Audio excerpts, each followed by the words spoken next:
Good morning, everybody. We're going to be talking about climate change today. So I'm going to start by introducing the topic, how it rose to an issue, how it's defined, and then an explanation of why this question is relevant and important.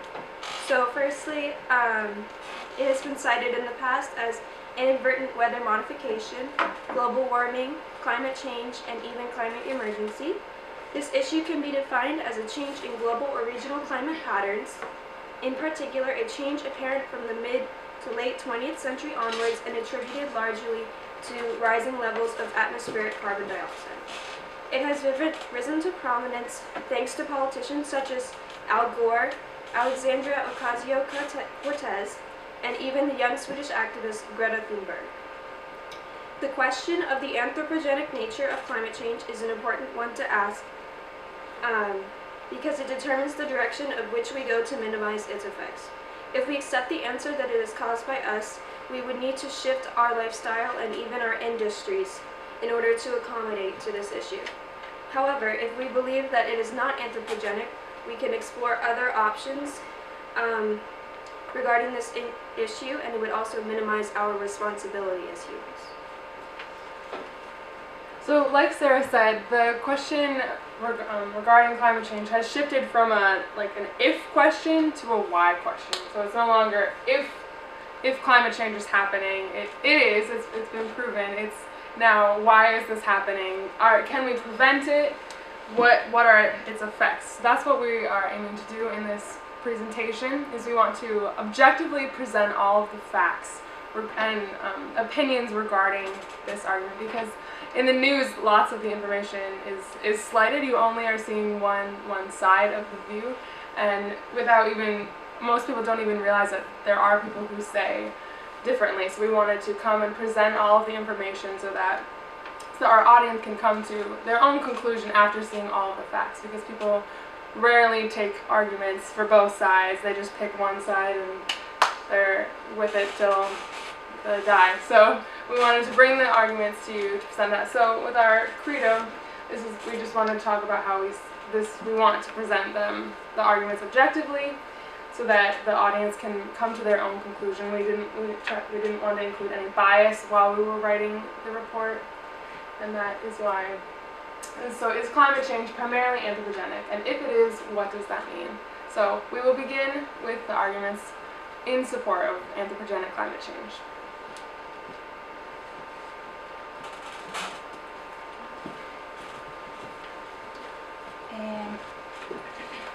So overpopulation is an undesirable condition where the number of existing human population exceeds the carrying human capacity. This can be caused by many factors, including reduced mortality rates, better medical facilities, and higher life expectancy. The current world population is 7.7 billion people and is currently growing by 1.2% every year. In the 18th century, the world reached a population of 1 billion people and has since then escalated at extreme speeds compared to before industrialization.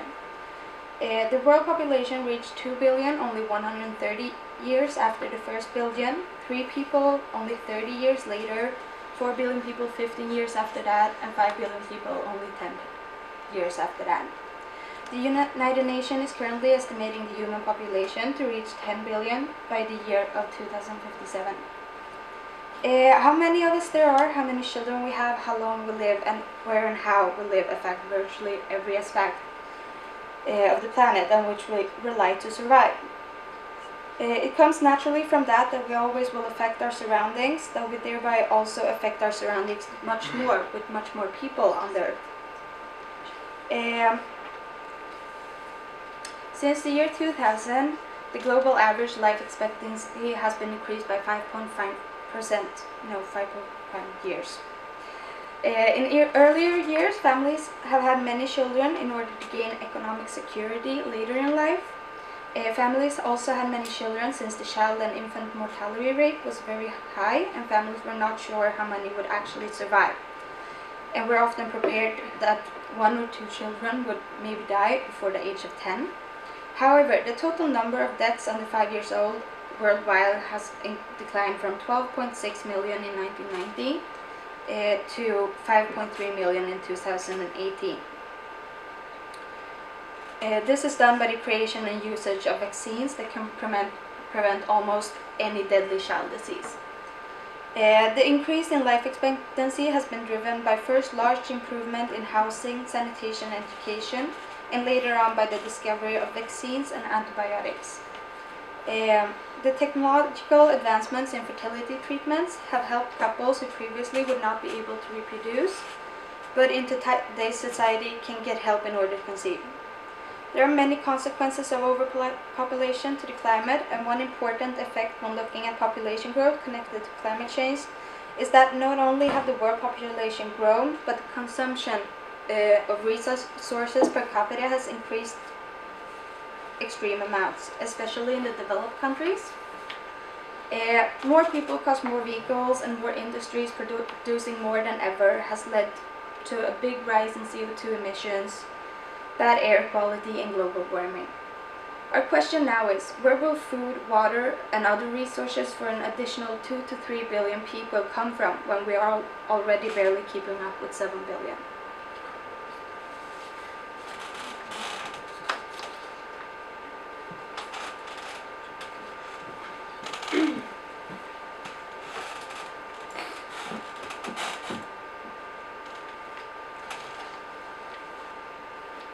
So fossil fuels are the main contributor to the rising levels of carbon dioxide, according to the New Zealand and Health Council.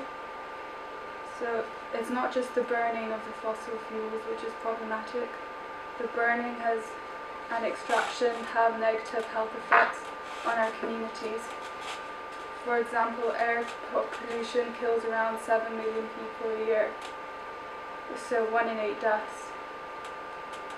Some of the main types of fossil fuels are coal, oil, and natural gas. Carbon dioxide emissions from burning coal make up 44% and is the biggest source of the temperature increase. Furthermore, the use of oil has been linked to air pollution and several major accidents. Out of the three, natural gas is the less harmful, but it can lead to methane leakage.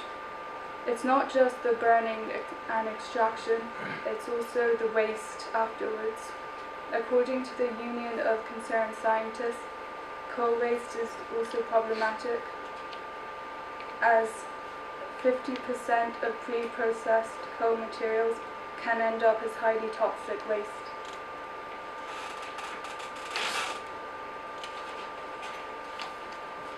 So now Etienne is going to. So the starting point with regards to forestry and climate change was to find out why is it that proponents saying that climate change is anthropogenic keep citing forestry and deforestation. Well, the point is that they're linking three different ideas. The first is anthropogenic activity, deforestation or forest degradation, and of course climate change. So NASA explains to us that there's a significant amount of carbon stored within the vegetation of forestry, right? Equal or greater to carbon emissions produced by humans. The Amazon forest, for example, are estimated to hold up to 10 years worth of total current global carbon emissions. So deforestation, obviously, to clear space or forest fires, releases these emissions and contributes to the greenhouse effect. An example is that in August 2019, an estimated 67,000 fires were burning in the Brazilian Amazon, and this was largely attributable to deforestation for clearing farming land space. The Woods Hole Research Center and IPAM Amazonia, therefore, cite up to 140 million metric tons of carbon dioxide released by these fires, which is equivalent to the annual emissions of 30 million cars. Now that's deforestation. The second argument refers to degradation, and this relies almost exclusively on the idea of acid rain. Acid rain forms with the burning of fossil fuels, such as coal-burning plants, factories, and vehicle emissions, whose chemicals react in the atmosphere with water and oxygen, the result being rain with a pH between 4.2 and 4.4. Apart from damaging forest vegetation itself, the acid rain deposits aluminium into the soil, making it harder for trees to grow and perpetuating the degradation cycle. So next, Masnab is going to talk about food consumption. We all know that 71% of our land is water, or our earth is water, and like 29% is land, which is equal to around 149 million square kilometers. Imagine this like size, which is like 26 of it is just being used for livestock agriculture, like animal agriculture, which is equal to 38 million square kilometers. Around 60 areas or places on our earth are inhabited because of the cold or the warm, like in Sahara, north and south. So, as I mentioned, animal agriculture land is 26%. 33 of plants arable land is for livestock. So we use a huge space of our lands just for meat or just like growing livestock. 70% of our agricultural lands are used for animal agriculture. So, like imagine, from our agricultural lands, we are like using 70% for animal farming, and only like 30% is being used for plants or for planting, like the plants things. 15% of total greenhouse gases emissions are coming from animal agriculture. Meat companies, like the emission of the meat companies of greenhouse gases, which are like the most 20 like largest companies in the world, are equal to Germany's emissions of greenhouse gases in total. Methane, it's 28 larger or like stronger than the CO2, which is the carbon dioxide, and so the carbon is like the emission that coming from like the carbon emission that coming from animal agriculture is 27%, and the methane is like around 45%, which is like damaging our atmosphere a lot. Who are the most meat consumers? The most meat consumers are usually in the urban areas, or the people with a high level of income, because they can offer the meat and they can like stand for like the prices of the meat while it's changing. And I just want to say then that in 2050, if we keep our meat consumption like this, it's gonna participate with around 80% of the carbon dioxide emissions. Thank you very much. And next, we are moving to the consequences. The other